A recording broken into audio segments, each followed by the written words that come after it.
नमस्कार, मैं हूं शुभम शंकर। आप देख रहे हैं मनी 9। समय हो गया है आपके पसंदीदा साप्ताहिक कार्यक्रम इकोनॉमिकम का। इकोनॉमिकम में आज क्या क्या खास होगा, पहले आपको ये बताते हैं। आज होगी अर्थात की एक खास किस्त, नई किस्त, जिसको लेकर मनी 9 के एडिटर अंशुमान तिवारी जी आ गए हैं। सर, बहुत स्वागत है आपका। आज का अर्थात एक पहले जो अर्थात हुआ है उसी की दूसरी कड़ी है, लेकिन ये बड़ा मौजूद है। आज ये इतना रेलेवेंट इसलिए है क्योंकि हम अपने आसपास जो देख रहे हैं, बाढ़ देख रहे हैं, सूखा देख रहे हैं, दुनिया के कुछ मुल्कों में बहुत ज़्यादा गर्मी देख रहे हैं, ये सब कुछ जो हो रहा है इससे होने वाले नुकसान का आकलन करेंगे। आज हम इंची टेप लेके, आज हम कोई तराजू लेकर ये तोलेंगे कि ये नुकसान आखिर कितना होता है। और जब पर कैपिटा इनकम में सबके हिस्से में कुछ कमाई जाती है तो फिर अगर नुकसान भी पर कैपिटा हो तो आपके हिस्से में भी कुछ ना कुछ नुकसान तो आता होगा। कितना नुकसान आता है, कितना नुकसान दरअसल इससे होता है, आज इसका आकलन होगा, आज इसकी गणना होगी। और होगी इनकम की बात, और होंगे आपके सवालों के जवाब। दो बढ़िया सवाल आए हैं, इन दोनों सवालों के जवाब आज अंशुमान जी से लेंगे। और चलते चलते अंशुमान जी या तो कोई किताब या कोई वेब सीरीज आपको बताएंगे जिसको आप देख सकते हैं। अब जैसे मैंने अर्थात का जिक्र किया, आपको एक छोटा सा हिंट दिया कि आज का अर्थात है किस पर, तो आज का अर्थात है दरअसल पर्यावरण में ये जो बदलाव आए हैं, ये जो पूरा क्लाइमेट चेंज की बहस है, ये बहस कब से शुरू होती है, इसका इतिहास क्या है। अगर इतिहास की कोई किताब लिखी जाएगी तो उसके पहले पन्ने पे चीज़ें शुरू कहाँ से होंगी, कब से ये इंश्योरेंस देना शुरू हुआ, इंश्योरेंस वाले लोगों ने आंकड़े जुटाने शुरू किए, नुकसान की गणना कितनी बड़ी, और ये भविष्य क्या है। ठीक है, अभी तो ये बाढ़ आती है, सूखा आता है, कहीं बादल फट जाता है, पुल टूट जाता है, सड़क बह जाती है, आपका मकान बह जाता है, लेकिन ये इसका भविष्य क्या है, क्या ये ऐसा ही होता रहेगा या हम इसके लिए कुछ तैयारियां कर रहे हैं, हमारी सरकारें कितनी सक्रिय हो गई, ये सब कुछ आपको पता चल जाएगा आज के इकोनॉमिकम में। लेकिन शुरुआत आज सीधी सीधी नुकसान के आकलन से है। सर, कितना नुकसान पिछले 10 सालों में? शुभम, इकोनॉमिकम में आप सबका स्वागत है। आप अपने आसपास वो सारे दृश्यावली देख रहे होंगे, कुछ लोग उसे झेल भी रहे होंगे इन आपदाओं के बीच में, कि अच्छे खासे शहर जिनमें कभी सोचा नहीं उनके एयरपोर्ट्स में पानी भर जाता है। जिन शहरों में सामान्य रूप से बारिश नहीं होती थी वहाँ पूरे पूरे शहर पानी में बहने लगते हैं। बाढ़ की चरम स्थिति है, बादल फटने की चरम स्थिति है। इन सारी चीज़ों का अपना एक अर्थशास्त्र है। जैसे फ़ायदे का एक अर्थशास्त्र है, वैसे नुकसानों का अर्थशास्त्र भी है। और नुकसानों का अर्थशास्त्र फ़ायदे के अर्थशास्त्र से ज़्यादा बड़ा होता है, और वहीं होता है जोखिम। वो जोखिम चाहे आपको शेयर बाज़ार में पैसे गंवाने का हो, या आपके अच्छे भले मकान को बाढ़ से निगल जाने का हो, या सरकार की तरफ से बनाए गए पुल, एक्सप्रेसवे, हाईवे के बंद हो जाने का हो बहने के कारण। पैसा सब हमारी आपकी जेब से ही जाता है। अपने मकान में लगा हुआ पैसा भी हमारी जेब से निकला है, और जो एक्सप्रेस में बह गया है उसका पैसा भी हमारी जेब से निकला है। तो इस नुकसान का हिसाब समझना हमारे लिए ज़रूरी है, और जानना ज़रूरी है कि हमारी ज़िंदगी में ये बहसें अभी तक नहीं आई। सरकारें और सरकारों के मंत्री आपको इस पर बात करते नहीं दिखेंगे, पर यह हमारे लिए जानना बेहद ज़रूरी है। अगर एक सीधा सवाल पूछें, जिससे शुभम ने हमसे सवाल पूछा कि बीते एक दशक में पर्यावरण ने कितनी तबाही की, उस तबाही का एक तो दृश्य है आपके सामने, बाढ़ में बहती हुई सड़कें, आपके पास ढहते हुए पहाड़ और उसकी हादसा और आपदा, पर उसके सबके पीछे कुछ वैल्यू है, कुछ मूल्य है, उसकी कुछ कीमत है। मैं आपसे पलट कर सवाल पूछूं शुभम कि $3 ट्रिलियन कितने होते हैं? $3 ट्रिलियन का मतलब होगा 3000 बिलियन डॉलर। लेकिन इसे थोड़ा दूसरे तरह से समझने की कोशिश करिए। वैसे $3 ट्रिलियन आपको एक छोटी सी संख्या लगेगी, क्योंकि आप $5 ट्रिलियन की अर्थव्यवस्था बनाने की बात करते हैं या दुनिया की बड़ी अर्थव्यवस्था की बात सुनते हैं। $3 ट्रिलियन का मतलब है 6 सिंगापुर, 9 हांगकांग, 15 न्यूजीलैंड या कतर, 30 बहरीन या 1 भारत। यह है $3 ट्रिलियन।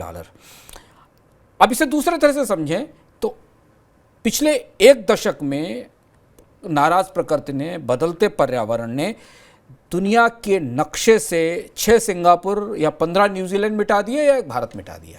इतना नुकसान, $3 ट्रिलियन का नुकसान पिछले एक दशक के, पिछले 10 साल के दौरान पूरी दुनिया में पर्यावरण के परिवर्तनों से, बदलावों से हुआ, और लोगों का सीधा असर इस लोगों की ज़िंदगी पर, जीविका पर, रोजगार पर पड़ा है। $3 ट्रिलियन की तबाही बड़ी तबाही है।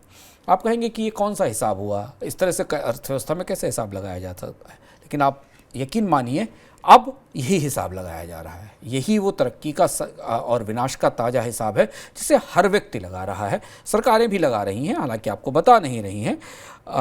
कंपनियों की बैलेंस शीट में हिसाब शामिल हो रहा है, सरकारों के बजटों में हिसाब शामिल हो रहा है, बैंकों की बैलेंस शीट और बैंकों के कर्ज में हिसाब शामिल हो रहा है। आपको पता है कि रिजर्व बैंक ने अभी हाल में बैंकों से कहा है कि मौसमी नुकसानों से हुए तूफान का कि प्रोविजनिंग करना शुरू करें अपने बैंक के खातों में, क्योंकि उन्होंने जिन कंपनियों को लोन दे रखा, जिन परियोजनाओं को लोन दे रखा, वहीं पहाड़ फट गया, वहाँ अचानक बाढ़ आ गई तो उसका नुकसान कौन भरेगा? उसका नुकसान अगर वो कंपनी डूब जाएगी तो उसका पैसा कैसे आएगा? एनपीए का हिसाब लगाना शुरू करें। बीमा कंपनियों की तो पूछिए ही मत। पिछले एक दशक में दुनिया की बीमा कंपनियों को समझ में ही नहीं आ रहा कि वो करें क्या। उनके नुकसानों का तो हम आपको आगे आंकड़ा भी बताएंगे, उनके नुकसानों का तो अंबार लगा हुआ है। वैसे भी दुनिया में बहुत कम लोगों के पास प्रॉपर्टी का उसका बीमा होता है, उसमें भी उन्हें समझ में नहीं आ रहा है कि वो कौन सा प्रोडक्ट तैयार करें, क्योंकि जिन इलाकों में कभी बाढ़ नहीं आती थी वहाँ बाढ़ आने लगी है और वहाँ बाढ़ का बीमा वो नहीं देते हैं। जिन इलाकों में कभी सूखा नहीं पड़ता था वहाँ सूखा पड़ने लगा है। तो उनके पास तो अभी प्रोडक्ट ही नहीं है जिन्हें वो आपस में जोड़ सकें। मौसम हमारे सबसे करीब है, उससे सबसे ज़्यादा हम प्रभावित होते हैं। घर से निकलते ही घर के भीतर भी हमें मौसम सबसे ज़्यादा प्रभावित करता है। दुनिया इन सब बदलावों के लिए तैयार नहीं थी जो पिछले एक दशक में हुए, कहीं भी तैयार नहीं थी। हम आपको विस्तार से बताएंगे। ना भारत, ना यूरोप, ना अमेरिका, ना जापान, ना चाइना, सड़कें, नदियाँ, बांध, एयरपोर्ट, बिजली घर, कोई भी इस बदलाव के लिए तैयार नहीं थे। हम समझ पाए तब तक पहाड़ फटने लगे, शहर डूबने लगे। बिल्कुल। सोचिए कि $3 ट्रिलियन पूरे भारत की एक साल की जो जीडीपी है, जो भारत की जीडीपी का आकार है, उतना 10 साल में बह जाता है, बाढ़ों में या सूखे में सूख जाता है।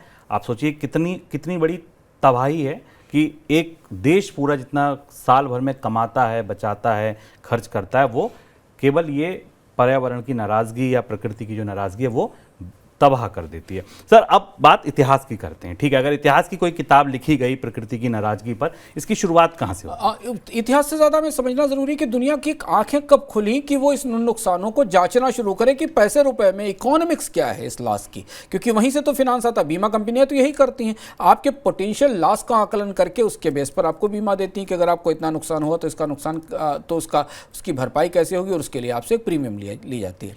अगर आपने हाल जून के महीनों में भारत में बहुत सारी पर्यावरण के विनाश की तस्वीरें आसपास घूम रही थी, पहाड़ ढहने की, शहरों में पानी भरने की, बाढ़ की, उस दौरान कुछ और भी तस्वीरें दुनिया में थीं। अगर जो करीब से दुनिया के घटनाक्रम को देखते हैं उन्हें याद होगा कि इसी जून की तस्वीरें थीं जब आपको न्यूयॉर्क टाइम्स में और अमेरिका के अखबारों में इस तरीके के फ़ोटोज़ प्रकाशित हुए थे जिसमें धुएँ की एक गाढ़ी परत ने न्यूयॉर्क और न्यू जर्सी को ढक लिया था। हुआ ये था कि कनाडा के जंगलों में आग लगी थी और उस आग का असर, उस धुएं का असर न्यूयॉर्क न्यू जर्सी तक आया था और ये दृश्य बहुत आम तौर पर देखे गए थे। न्यूयॉर्क में लोगों को मास्क लगाना पड़ा था। अमेरिका के लोगों को 1930 के डस्ट बाउल याद आ गए। 1930 के दशक में अमेरिका में डस्ट बाउल का दशक था। डस्ट बाउल के बवंडर इतने विशाल थे जो अमेरिका के पश्चिमी हिस्से से उठते थे कि वो वाशिंगटन आ गए थे। मिडवेस्ट से जो उठी हुई धूल थी उसके हजारों टन धूल उड़कर राजधानी वाशिंगटन तक आ गई 1935 में, 1930 से 35 के बीच में। दरअसल हुआ ये कि 1930 के दशक में जो अमेरिका में डस्ट बाउल बने या जो धूल के बवंडर तूफान में बने, वो पहली पर्यावरण त्रासदी थे जहाँ से पर्यावरण ने अचानक अपनी तस्वीर बदली और पश्चिमी हिस्से में जितनी भी जीविका थी, पर्यावरण था, उसको ये निगल गए। और इसके बाद अमेरिका की खेती हमेशा के लिए बदल गई। इस प्रकोप के बाद ये अमेरिका के प्रेरी एरिया को कहा जाता है, प्रेरी घास के मैदान हुआ करते थे अमेरिका के इस हिस्से में। यहाँ ड्राई लैंड फार्मिंग शुरू की गई। पहले विश्व युद्ध में अमेरिका ने जब दखल दिया तो उसे अनाज की ज़रूरत थी। उस अनाज की ज़रूरत के लिए यहाँ खेती का मशीनीकरण हुआ। ड्राई लैंड फार्मिंग से किसानों ने बुआई शुरू की। 20 लाख हेक्टेयर का इलाका जो घास के मैदान के तहत था उस पर खेती शुरू कर दी गई, क्योंकि अमेरिका ने एक नारा दिया था फर्स्ट वर्ल्ड वार में, फूड विल द वार। तो फर्स्ट वर्ल्ड वार में अमेरिका वैसे दूर था पहले विश्व युद्ध में, लेकिन जब अमेरिका के जहाज़ों पर हमला हुआ तो अमेरिका की सरकार ने युद्ध में हिस्सेदारी ली और अनाज उगाकर युद्ध जीतने की ललकार लगाई गई और इससे अमेरिका की पूरी खेती बदल गई, उसका मशीनीकरण हुआ। 1930 के बाद इस इलाके में अचानक पानी की कमी हो गई, मिट्टी का क्षरण हुआ, नमी कम हुई, काली धूल के बवंडर उठने लगे। अगर आप कभी जाएं इंटरनेट पर तो आपको वो दृश्य भी दिखेंगे कि जो स्थिति आपने भारत में या बाकी देशों में कोविड के दौरान देखी थी, लगभग वैसी स्थिति अमेरिका में 1930-35 के दशक में थी कि लोग मुंह पर मास्क लगाकर निकलते थे, धूल के बवंडर आते थे। 75% हिस्सा अमेरिका का इन धूल के तूफानों से 5 साल तक प्रभावित होता रहा। इसके बाद अमेरिका के पश्चिम और दक्षिण हिस्सों में खेती पूरी तरह तबाह हो गई। वहाँ से लोगों ने पलायन शुरू कर दिया।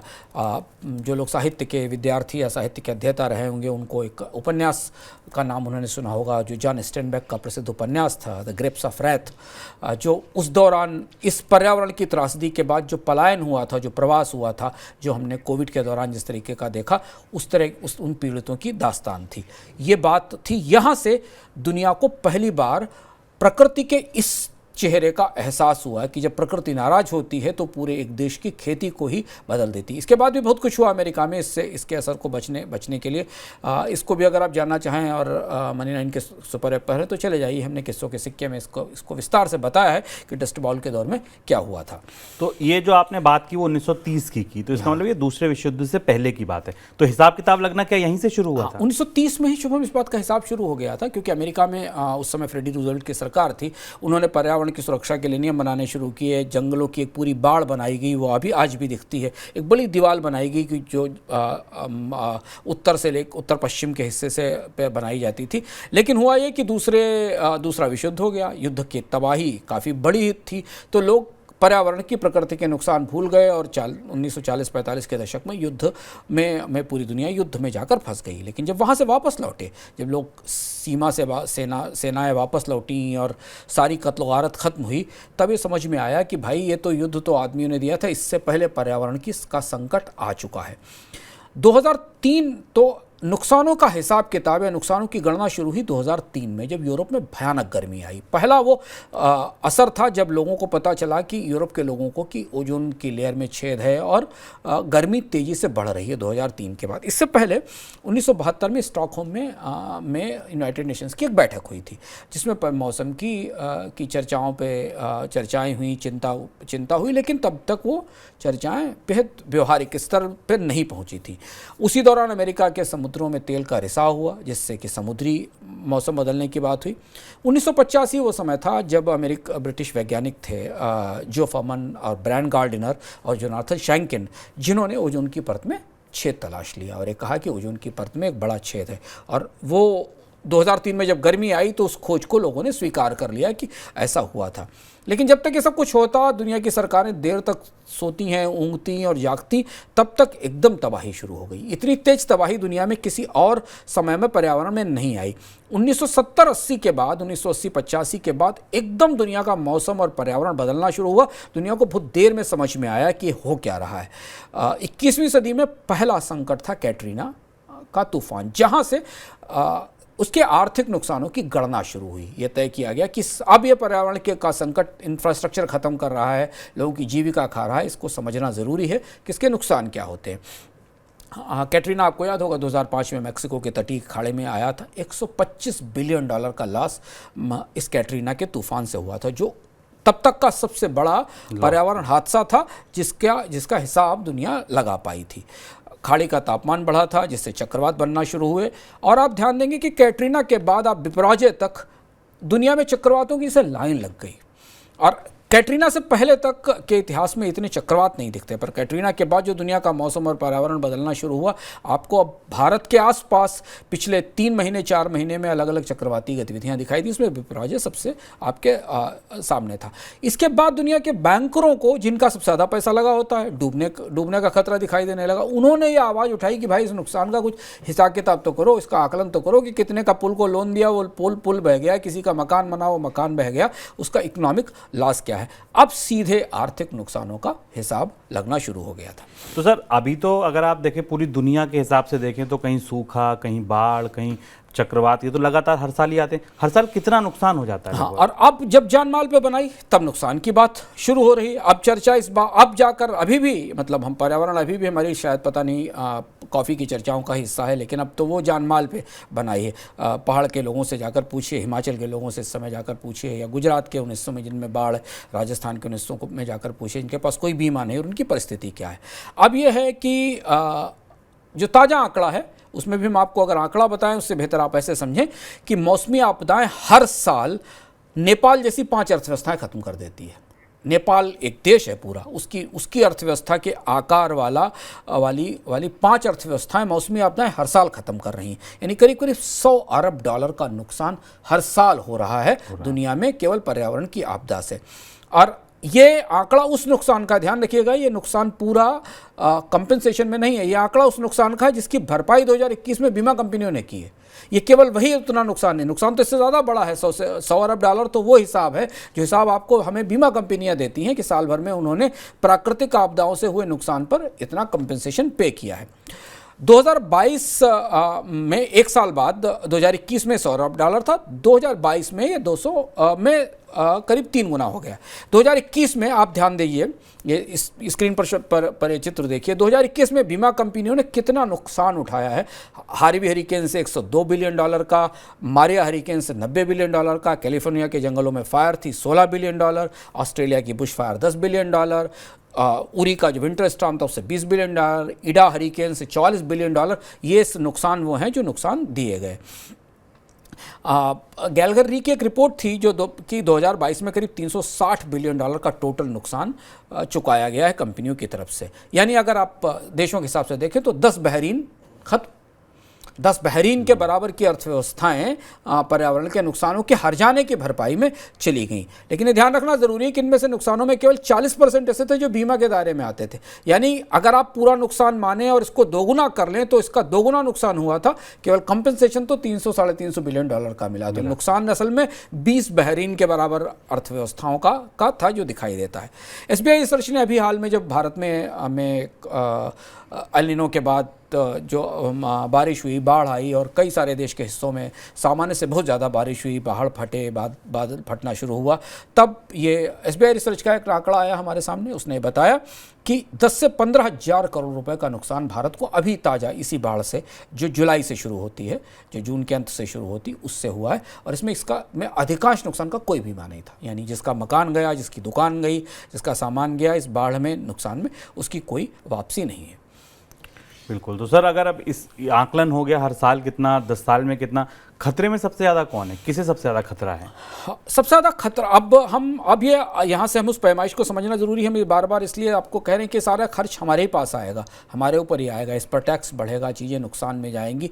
पर्यावरण का इस तबाही की लागत आम लोग ही उठाते हैं, जीविका के जरिए भी और टैक्स के जरिए भी। इस समय जब हम आपके सामने ये बात कर रहे हैं, चर्चा कर रहे हैं, और आकर आप दुनिया के आसपास नज़रें घुमाएं तो आपको दिखाई देगा कि ऐसा समय नहीं हुआ जब दुनिया के एक हिस्से में पानी की और दूसरे हिस्से में गर्मी की प्रलय एक साथ चल रही हो। जुलाई के महीने की बाढ़ में जिस तरह हिमाचल की सड़कें बह गईं, जिस तरह गांधीनगर में एयरपोर्ट डूब गया, दिल्ली और नोएडा के हिस्सों में बाढ़ का पानी भर गया आकर, जो कभी सोचते नहीं थे जहाँ बाढ़ का पानी भर गया, ठीक ऐसा ही अमेरिका में हुआ। न्यूयॉर्क और बाढ़ में डूबा, वर्मांट में इमरजेंसी लगानी पड़ी बाढ़ के कारण, सड़कें बह गई, ट्रेन सर्विस रोक दी गई। चीन के सिचुआन में, इसी महीने की बात है, चीन के सिचुआन में भारी बाढ़ आई, 40,000 लोगों का विस्थापन हुआ, लोगों को शहर छोड़कर और कस्बे छोड़कर जाना पड़ा। लेकिन जिस समय अमेरिका और चीन और भारत में बाढ़ चल रही थी, उस समय यूरोप और चीन के ही कुछ और हिस्से रिकॉर्ड गर्मी और लू से तप रहे थे। यूरोप, कनाडा और मैक्सिको के जंगलों में आग लगी हुई थी, जिसके बारे में हमने आपको बताया कि इसका धुआं इस साल जून में अमेरिका के शहरों तक आ गया।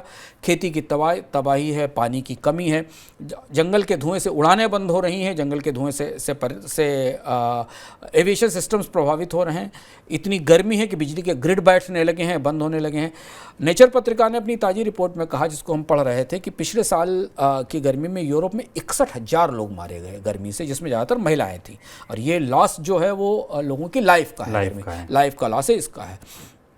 अब जब कुदरत का ये कहर सामने खुलकर दिखने लगा, सबको दिखने लगा, तो सबसे बड़ा सवाल दुनिया के सामने खड़ा हुआ कि उस बुनियादी ढांचे का क्या होगा जिसको इतने जतन से कर्ज लेके बनाया गया 50-50, 60-60 साल के लिए। वो जो एक्सप्रेस वे जिनका उद्घाटन किया जाता है, वो जो एयरपोर्ट बनाए जाते हैं, वो जो पुल बनाए जाते हैं, जो परियोजनाएं बनाई जाती हैं, इनके ऊपर अब सबसे बड़ा संकट है। बदलता मौसम दुनिया का जो पूरा इंफ्रास्ट्रक्चर है, जिसमें सड़कें हैं, पुल है, बिजली घर है, दूरसंचार नेटवर्क है, इनके लिए सबसे बड़ा संकट है। और ये संकट कितना बड़ा है, हम इसे समझने की कोशिश करते हैं और देखते हैं कि इसकी लागत क्या होने वाली है हमारी ज़िंदगी पर। आगे आप लिख रहे हैं कि इस बुनियादी ढांचे पर 7 तरफ से खतरा आ रहा है। तो ये कौन से 7 रास्ते हैं जो इस चौराहे पर आ रहे हैं? एक साथ 7 तरफ से खतरा है दुनिया की इंफ्रास्ट्रक्चर को लेकर, पर्यावरण से। सबसे पहले समुद्र में जलस्तर में बढ़ोतरी। समुद्र में जलस्तर से बढ़ोतरी का मतलब है कि जिन जिन इलाकों में सी के वाटर लेवल बढ़ेंगे, उसमें समुद्र के किनारे रहने वाले इलाकों में तूफान आने की, चक्रवात की, पानी भरने की, बाढ़ की समस्याएं सामने आएंगी। दूसरा हिस्सा बाढ़ है, फ्लड्स हैं जो हम देख रहे हैं। फ्लैश फ्लड्स एक नए तरीके का फिनोमेना पूरी दुनिया में बन गई। अचानक बारिश होती है, तेज बाढ़ आती है। टाइफून है, समुद्री चक्रवात हैं जो हमें दिख रहे हैं सामने आते हुए। टॉर्नेडो हैं जो स्थलीय तूफान है, जिन धूल के बवंडरों की हम बात करते हैं। हीट वेव है, भयानक गर्मी जो हमें यूरोप के हिस्सों में और चीन के कुछ हिस्सों में दिख रही है। वाइल्ड फायर, दावानल जिसको हम कहते हैं, जो जंगलों में आग लगती है, वो हमें एक साथ दिखाई दे रही है। और इनसे दुनिया के बुनियादी ढांचे को 2 तरीके का खतरा है। एक तो सीधा खतरा, जिसमें बाढ़ से बिजली घर का बंद हो जाना एक हिस्सा, तूफान से ग्रिड का बंद हो जाना दूसरा हिस्सा। मैकेंजी और मार्श मैकमिलन 2 कंपनियां हैं जिन्होंने अलग अलग इन खतरों का आकलन भी किया है।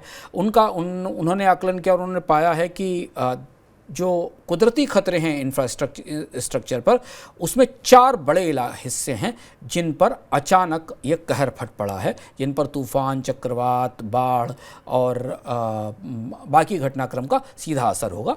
और ये 4 खतरे आपके सामने इस चार्ट पर दिखाई देते हैं। और मैं आप ध्यान से इस चार्ट को देखें, इसको रोकने के लिए कहेंगे मनोज भाई से, किसे रोकें स्क्रीन पर, और आप देखें कि इसमें कलर्ड ग्रेडिंग है रिस्क के हिसाब से। आपको दिखाई देगा कि समुद्री जल स्तर बढ़ने के कारण पीने के पानी की समस्या उन इलाकों में हो सकती है जो इलाके समुद्र के तट में हैं। इसी तरह एयरपोर्ट्स, रेल, रोड, पेयजल, सी पोर्ट, इन पर किस तरीके के खतरे हमें दिखाई दे रहे हैं।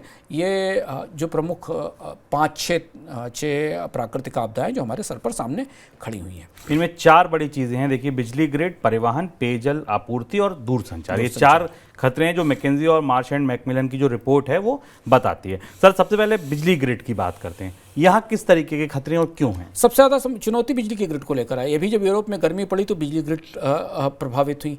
बाढ़ के कारण अमेरिका के कई हिस्सों में बिजली ग्रिड प्रभावित हुई। भारत में तो सामान्य सी बारिश पर भी बिजली बंद हो जाती है, तो बड़े शहरों का हाल है। तो यहाँ तो बड़ी बाढ़ में बिजली का नेटवर्क कहाँ टिकेगा। भारत की बिजली व्यवस्था पर्यावरण की छोटी सी चुनौती के लिए भी कभी तैयार नहीं। थोड़े आंधी तूफान में बिजली कट जाती है भारत में, तो पर्यावरण के छोटे मोटे बदलावों के लिए भारत के बिजली ग्रिड अभी उस तरह के लिए तैयार नहीं है।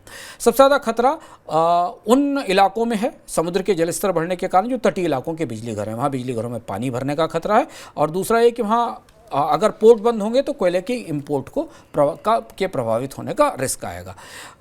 एक चीज़ ध्यान रखना ज़रूरी है शुभम की, जो कोयले पे आधारित बिजली घर हैं उनकी एवरेज एज 60 साल होती है। एक अगर थर्मल पावर प्लांट लगाया जाता है तो उसे 60 साल तक चलने की उसकी उम्मीद की जाती है। उसी हिसाब से उसको लोन दिए जाते हैं, उसी हिसाब से उसमें निवेश किया जाता है। और पनबिजली परियोजनाएं जो बनाई जाती हैं उनकी उम्र लगभग 100 साल होती है। उनको 100 साल तक माना जाता है कि 100 साल तक रहेंगी, क्योंकि इतना इंफ्रास्ट्रक्चर निवेश इसमें किया जा सकता है। बाढ़ ने इन दोनों को ध्वस्त कर दिया। बिजली घरों में पानी भर जाता और बिजली घरों की टरबाइनें बंद हो जाती, उनको चलाने में बहुत लागत आती। और बाढ़ जब बहुत ज़्यादा बढ़ती है तो जो बांध हैं और जो पनबिजली परियोजनाएँ हैं, जो हाइड्रो इलेक्ट्रिक परियोजनाएँ, उनका तो पूरी दशा ही हो जाती है। एशिया के एक बहुत बड़े हिस्सों की आबादी इस खतरे के दायरे में है, क्योंकि जहाँ पर बिजली संयंत्र तबाह हो सकते हैं बाढ़ से और पानी से। इसको देखिए आप, ये सी लेवल राइजिंग के बाद दुनिया के किस हिस्से में कितना असर पड़ेगा, इस आंकड़े को ध्यान से देखिए। और भारत को देखिए, डॉट सबसे बड़े आपको दिखाई देंगे इस नक्शे में। ये दुनिया के वो इलाके हैं जिन जिन इलाकों में समुद्र तटीय इलाकों में बिजली घर हैं, और वहाँ अगर बाढ़ आती तो 2050 तक हिस्से खतरे में। तो भारत का पूरा लगभग पूरा पूर्वी तट, बंगाल की खाड़ी से लेकर तमिलनाडु तक, और भारत के पश्चिमी तट के हिस्से इसके सीधे रिस्क में हैं। इसमें दिखता है कि भारत के लिए जोखिम समुद्र के तट पर जलस्तर बढ़ने का कितना ज़्यादा है। यूरोप में बिजली घर तो बंद हो ही रहे हैं। अभी कैलिफोर्निया में से एक 4th क्लाइमेट असेसमेंट की रिपोर्ट आई जिसको मैं पढ़ रहा था। ये माना जा रहा है कि गर्मी जिस तरह से बढ़ रही है उस तरह से अमेरिका में अगले 30 साल में ग्रिड की क्षमता 20% तक कम हो जाएगी। बढ़ती गर्मी के कारण ग्रिड की कैपेसिटीज टूटेंगी और ग्रिड को बनाने में और ज़्यादा पैसा खर्च करना पड़ेगा। यानी कि बिजली वाला जो संकट है वो भारत, यूरोप, अमेरिका सब जगह है। सर, परिवहन पर अब आते हैं, इस पर क्या असर? अब दूसरा सबसे महत्वपूर्ण बुनियादी ढांचा है जिस पर सबसे ज़्यादा असर क्लाइमेट चेंज का दिख रहा है वो है सड़कों का और बाढ़ का। में सड़कों और रेल नेटवर्क का बाढ़ में बह जाना बेहद आम बात है, हम देख रहे हैं। लेकिन अब दिक्कत ये कि अप्रत्याशित बाढ़ से वो इलाके प्रभावित हो रहे हैं जहां कभी बरसात का इतिहास नहीं रहा, बाढ़ का इतिहास नहीं रहा है। यहां हाईवे और रेलवे नेटवर्क को कभी तैयार ही नहीं किया गया इस हिसाब से कि यहाँ बाढ़ आ सकती है, यहाँ पर बाढ़ का खतरा हो सकता है। एक तरफ तो उन इलाकों में बाढ़ आ रही जहाँ पर इसकी तैयारी नहीं, दूसरी तरफ तापमान बढ़ने से, ग्लोबल टेम्परेचर बढ़ने से दुनिया का परिवहन उद्योग बुरी तरह परेशान है। अगर आप 2017 का मैं आंकड़ा बताऊं, 2017 में अमेरिका के कुछ हिस्सों में तापमान बढ़ने से 50 से ज़्यादा उड़ानें बंद करनी पड़ी। अगर आप विमान यात्रा करते हैं और नियमित यात्रा कर रहे हैं और लंबे समय से कर रहे हैं, अगर आपके पास 7-8 साल का अनुभव है तो आप खुद रिकॉल कर सकते हैं कि विमान यात्राओं में टर्बुलेंस बढ़ते चले जा रहे हैं और विमानों को अब इस बात के लिए तैयार होना पड़ रहा है क्योंकि मौसम और पर्यावरण के बदलाव के कारण विमानों में ईंधन की खपत भी बढ़ती है और टर्बुलेंस भी बहुत सारे उन रूट्स पर बढ़ रहे हैं जिन पर कभी नहीं होते थे क्योंकि टेम्परेचर में, तापमान में बड़ा बदलाव होता है। तूफान, तेज हवाएं, बार बार आने वाले तूफान, तेज हवाओं के कारण विमान यात्रा को बनाए रखने में जहाज़ों की तकनीक में नया निवेश करना पड़ रहा है। यह माना जा रहा है कि अगर विमान की तकनीकें बेहतर नहीं हुई, रनवे नहीं बनाए गए और ज़्यादा एडिशनल रनवे नहीं बनाए गए, किसी एक रनवे में पानी भर गया तो बंद हो जाएगा, तो 2030 तक हर साल 900 के आसपास उड़ानें रोकनी पड़ जाएंगी। कहीं अगर तापमान बढ़ा, कहीं तूफान आया, कहीं आंधी आई, कहीं आप अगर भारत के पिछले 2 महीने के दौरान ही देखें कितने एयरपोर्ट्स के ऊपर ट्रैफिक डाइवर्ट हुआ है, कितने एयरपोर्ट्स पर जहाँ विमान नहीं उतर पाए उन्हें किसी दूसरी जगह जाना पड़ा है। पर्यावरण संबंधी समस्याओं के कारण दुनिया के विमान उद्योग को $10 अरब का नुकसान हो रहा है हर साल। ये ग्राफ आपके सामने है जो देखिए आप। यह आंकड़ा बताता है कि आज दुनिया में जो पैसेंजर इफेक्टेड, गर्मी बढ़ने से पैसेंजर ट्रैफिक कितना इफेक्ट हो रहा है और ये 2050 तक का आंकड़ा है, चार्ट आपके सामने दिखाई दे रहा है। ये इतना नुकसान कंपनियों को नहीं हो रहा है शुभम, ये हमको हो रहा है क्योंकि ये सारा नुकसान किराए में बढ़ के हमारे पास आएगा। इसकी जो इंश्योरेंस की कॉस्ट है वो कंपनियां सीधे ट्रैवल के कॉस्ट में आपके किराए में जोड़ेंगी। परिवहन हो गया, अब पानी पर आते हैं सर। पानी पे दोहरी आफत है। पेयजल आपूर्ति पर, ड्रिंकिंग वाटर पर दूसरी चुनौती है। एक तो बढ़ते तापमान के कारण जल स्रोत सूख रहे हैं, जो नॉन रिवर वाटर बॉडीज़ हैं वो तो सूख ही रही हैं पूरे दुनिया में, भारत में भी तापमान बढ़ने के कारण। और दूसरा, जब बाढ़ आती है तो पेयजल का ढांचा पूरी तरह ध्वस्त हो जाता है। नदियाँ मैदानों में लाके जो मिट्टी है वो पेयजल सिस्टम में भर देती हैं। कैटरीना को लोग मॉडल मानते हैं क्योंकि वहाँ से ही चर्चा शुरू हुई जिसके बारे में मैंने आपको बताया कि 2 सप्ताह तक कैटरीना के प्रभावित इलाकों में पीने का पानी नहीं जा पाया। 70% के आसपास वाटर डिस्ट्रीब्यूशन सिस्टम बंद हो गया था। भारत के कई हिस्सों में बाढ़ के दौरान पेयजल की समस्या पर हम चर्चा ही नहीं करते हैं कि जिस शहर में बाढ़ आ गई वहाँ पीने का पानी कैसे मिलेगा। कैनाल्स में या जो ड्रिंकिंग वाटर सिस्टम्स हैं वो बुरी तरह ध्वस्त हो जाते हैं। शहरों में का जो पेयजल ढांचा है वो इस क्षमता में ही नहीं है कि जो बाढ़ के जरिए गंदगी आ रही है उसको संभाल सके और उसे साफ कर सके, उसे क्लीन करने के लिए उसमें लंबा निवेश कर सके। दूरसंचार कैसे? और आखिरी दूरसंचार 2015-16 में ब्रिटेन में बाढ़ आई तो दूरसंचार नेटवर्क ही बह गया, पूरे टावर्स ही बह गए। इरमा और मारिया जब तूफान आए जिन्होंने कैरिबिया इलाके में बड़ी तबाही मचाई थी, 90% मोबाइल टावर ध्वस्त हो गए। इनको बनाने में काफ़ी निवेश करना पड़ा। विशेषज्ञ मान रहे हैं कि पर्यावरण संबंधी हादसों से सबसे ज़्यादा खतरा मोबाइल नेटवर्क को है क्योंकि मोबाइल नेटवर्क को तूफान का, बढ़ती टेम्परेचर का और बाढ़ का सामना करना पड़ता है। तो एक तो प्राकृतिक आपदा, ऊपर से कम्युनिकेशन नहीं, यानी ये दोनों चीज़ें दोनों इस समस्या को बढ़ाने वाली स्थिति है। ये दूरसंचार नेटवर्क्स के लिए सबसे बड़ा खतरा है। सर, एक चीज़ यहाँ पर समझना चाहिए, एक सवाल है वो ये कि ठीक है सड़क अब बन रही है, मोबाइल नेटवर्क भी अब 5G आ रहा है, धीरे धीरे नए नेटवर्क बन रहे हैं, तो ये सारी चीज़ें क्या ऐसी नहीं बनाई जा रही हैं कि जो इस पर्यावरण के कहर को संभाल पाएं, उसके अनुकूल बन पाएं? हाँ, ये बेहद महत्वपूर्ण बात है समझना हमारे लिए कि दुनिया में दो तरीके का बुनियादी ढांचा है। एक बुनियादी ढांचा जो आज से 20 साल 25 साल पहले बना था, जिससे भारत में भी देखें आप, जो एक्सप्रेसवे 15 साल 20 साल पहले बने थे। हमसे बहुत पहले अमेरिका और यूरोप में वो सड़कें, एक्सप्रेसवे, ऑटोबान जैसा जर्मनी के एक्सप्रेसवे हैं या रेलवे नेटवर्क्स बन चुके थे, और दूसरा आज बन रहे हैं। तो जो पहले नेटवर्क बनाए गए थे उन्हें तो कभी बाढ़ और तूफान के खतरों के हिसाब से बनाया ही नहीं गया, कभी सोचा ही नहीं गया कि बाढ़ आ सकती है, तूफान आ सकते हैं। तो उन्हें उस समय की तकनीक और भविष्य की मांग के आधार पर तैयार किया गया था।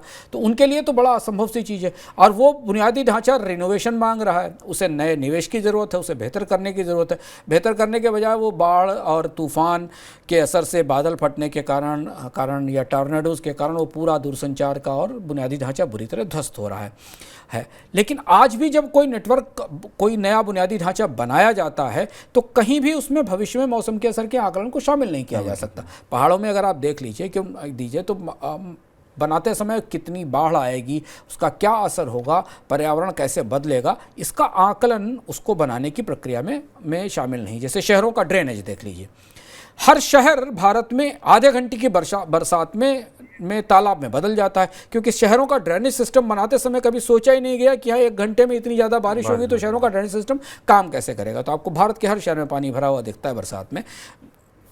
अब चाहे वो सड़कें बन रही हों, चाहे रेलवे बन रहा हो, चाहे टेलीकॉम बन रहा हो, चाहे अर्बन सर्विसेज बन रही हों, इनमें पर्यावरण के खतरे की कोई गणना नहीं हो, वो निगाह में भी नहीं है। मैकेंजी की रिपोर्ट में पढ़ रहा था, उसने ये बताया कि आज जो स्थिति है उसमें दुनिया में 60 से 80% इंफ्रास्ट्रक्चर को पर्यावरण के बदलाव के हिसाब से बदलना पड़ेगा। यानी इसको रिनोवेट करना पड़ेगा, इसे बड़ा करना पड़ेगा, शहरों के ड्रेनेज सिस्टम का साइज़ बढ़ाना पड़ेगा, अचानक होने वाली बारिश के लिए बड़े बड़े ड्रेनेज तैयार करने पड़ेंगे, सड़कों के किनारे सड़कों को ज़्यादा मजबूत करना पड़ेगा, वो 1-2 बाढ़ झेल सकें, इस तरीके का मटेरियल इसमें लगाना पड़ेगा।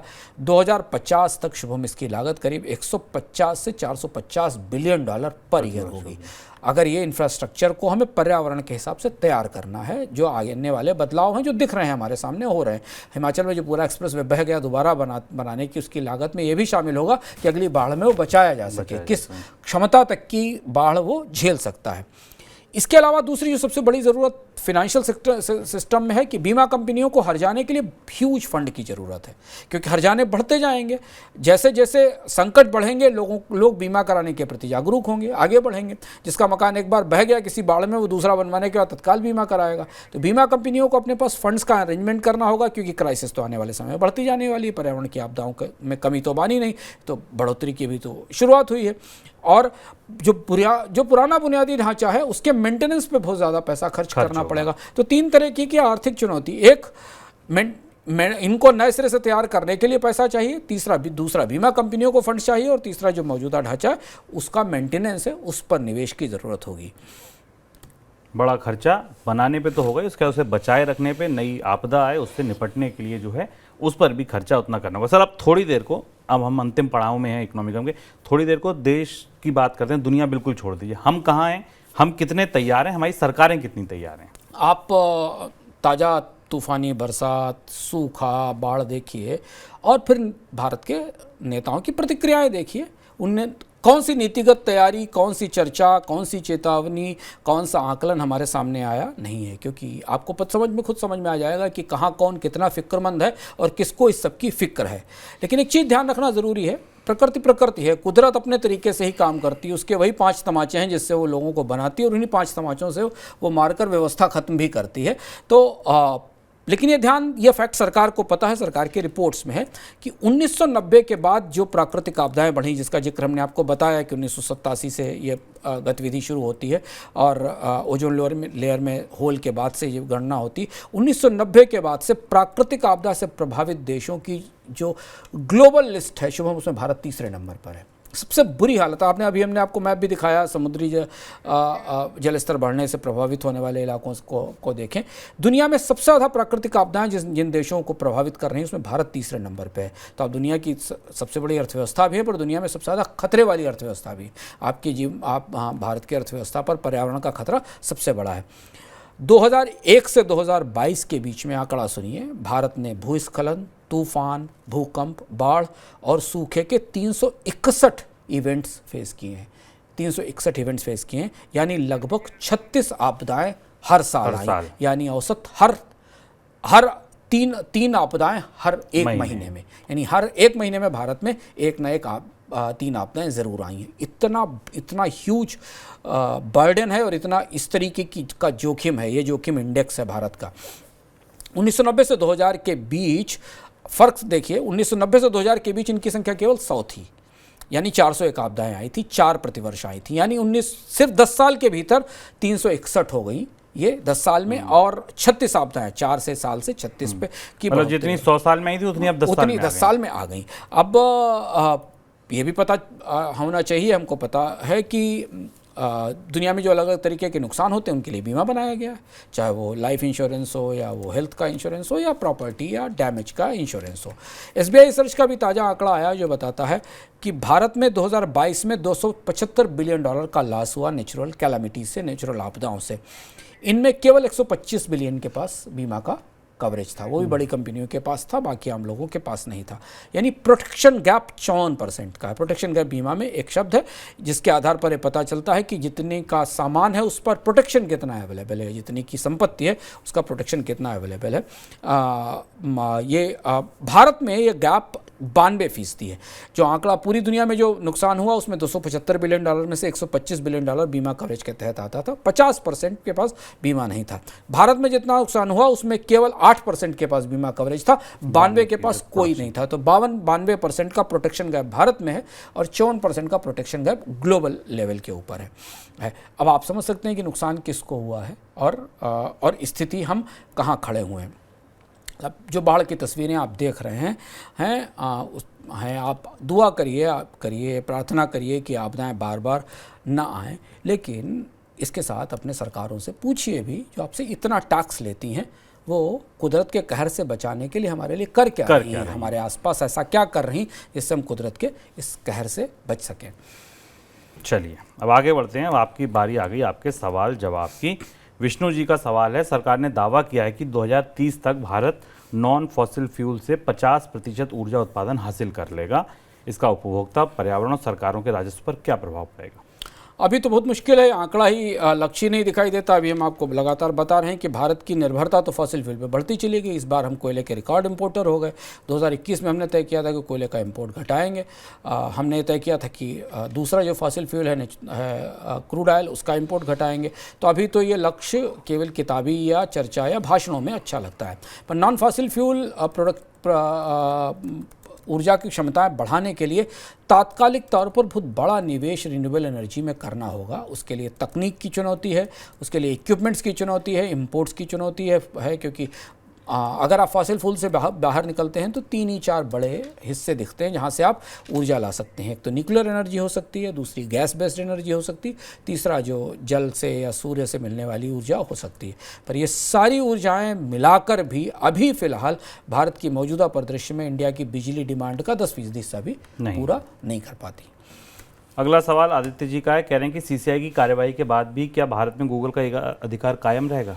गूगल का अधिकार अभी तो कायम है, क्योंकि गूगल के प्ले स्टोर के बराबर का नेटवर्क और उस तरीके की क्षमताएं लाने वाला कोई दूसरा ऐप स्टोर अभी बाजार में नहीं है। हालांकि कोशिशें बहुत सारी शुरू हुई हैं कई अलग अलग जगह, और अब चूंकि गूगल पर दबाव है तो बाकी एंड्रॉयड फ़ोन्स में बाकी ऐप स्टोर्स भी अवेलेबल हो रहे हैं। लेकिन फ़िलहाल गूगल ऐप अप्रूवल में सबसे आगे है। अगर आपको एंड्रॉयड में अपना ऐप अपलोड करना है, अपना एंड्रॉयड में अपना किसी के मोबाइल में ऐप पहुंचाना है, तो आपको गूगल के अप्रूवल की ज़रूरत होगी, वहीं से पास होकर निकलेगा। तो ये सब एकाधिकार तो अभी बने हुए हैं जब तक कि कोई बड़ा गूगल जितना बड़ा कोई प्लेयर नहीं आ जाता है जहां से गूगल को वास्तव में चुनौती मिल सके। लेकिन फिर भी कंपटीशन कमीशन के फैसले का असर इतना तो हुआ है कि गूगल की शर्तें थोड़ी कमज़ोर हुई हैं। गूगल को भी स्वीकार करना पड़ा है कि एक तरीके की मोनोपोली पूरी तरह से नहीं चल सकती। आगे बढ़ते हैं सर, इनकम की बात में क्या खास? इनकम की बात में खास आज दिव्या के पास है। दिव्या बताएंगे आपको इनकम के बारे में एक खास बात। सबसे बड़ी खबर से भी बड़ी खबर लेकर आई हूँ मैं दिव्या। क्या आपको पता चला? Money9 का सुपर ऐप आ चुका है और इस ऐप में इतनी खूबियां हैं जितनी एक मनी सेंट्रल में खबरें नहीं होती हैं। एंड्रॉइड यूजर्स तुरंत प्ले स्टोर पर पहुंचे। अब तक ऐप डाउनलोड नहीं किया है तो उसे डाउनलोड करें, पहले से डाउनलोडेड है तो इसे अपडेट कर लें। अनइंस्टॉल करके रीइंस्टॉल भी आपको करना पड़ सकता है। ऐसा करते ही आपका OTT ऐप बदल जाएगा सुपर ऐप में। Money9 सुपर ऐप को जैसे ही आप ओपन करेंगे, वहां आपको सबसे पहले भाषा चुनने का विकल्प मिलेगा। यहाँ अपनी मनपसंद भाषा चुनिए। इसमें आप कंटेंट देखना, सुनना, पढ़ना चाहते हैं। इसके बाद आप अपना मोबाइल नंबर दर्ज करके आपको रजिस्ट्रेशन करना है। आपके नंबर पर एक OTP आएगा, उसे ऐप में भरते ही आपका रजिस्ट्रेशन कंप्लीट हो जाएगा। आप चाहें तो फिलहाल के लिए इसे स्किप भी कर सकते हैं, लेकिन अनलिमिटेड कंटेंट का आनंद लेने के लिए रजिस्ट्रेशन कर लें तो बेहतर होगा। एक और चीज, ऐप पर अपनी प्रोफाइल बनाकर अपनी जानकारी भरें ताकि Money9 आपको वो फाइनेंशियल एडवाइस दे सके जो आपके लिए सही है। दिव्या ने जैसा बताया, आप सुपर ऐप बिल्कुल डाउनलोड कीजिए और उसमें जो जो खासियतें वो बताती जा रही हैं, इनका फ़ायदा उठाइए और तभी आप अपने मनपसंद शो, अपने मनपसंद एंकर्स के शो, अपना मनपसंद कंटेंट देख, सुन, पढ़ पाएंगे। आगे बढ़ते हैं। अब बारी सर अंत में चलते चलते किसी किताब की या वेब सीरीज़ की है। एक वेब सीरीज़ है, देखिए बड़ी महत्वपूर्ण और उल्लेखनीय वेब सीरीज़ है। अगर आप नेटफ्लिक्स पर देखते हैं, हमारे आसपास बहुत सारे साधु, सन्यासी, कल्ट लीडर, तरह तरह से प्रभावित करने वाले व्यक्तित्व उभरते हैं। नेटफ्लिक्स ने एक बेहद दिलचस्प सीरीज़ बनाई जिसका नाम है how to be a cult leader. Cult leader की प्लेबुक क्या है, कोई कल्ट लीडर कैसे बनता है, कौन कौन सी चीज़ें वो आदतें डालता है, कैसे वो अपने आप को तैयार करता है और कैसे वो लोगों के माइंड मैप करके लोगों के सोचने समझने की शक्ति पर नियंत्रण करते हैं कल्ट लीडर, जिनके आसपास फिर हजारों लोगों का हुजूम जुट जाता है। बेहद दिलचस्प सीरीज़ है, देखिए how to be cult leader. बिल्कुल, तो ये वेब सीरीज़ है जो आपको देखनी है। फिलहाल आज के इकोनॉमिकम में इतना ही। आप अपनी प्रतिक्रियाएं, अपने सुझाव, अपने सवाल हमको भेजिए। अगले हफ्ते आपके सवालों को हम शामिल करेंगे। और अगर आप ये इकोनॉमिकम यूट्यूब पर देख रहे हैं तो आपसे ये गुजारिश है कि आप ऐप डाउनलोड कर लीजिए, क्योंकि ऐप पर ये इकोनॉमिकम एक हफ्ते पहले आ गया था। फिलहाल दीजिए इजाज़त, नमस्कार।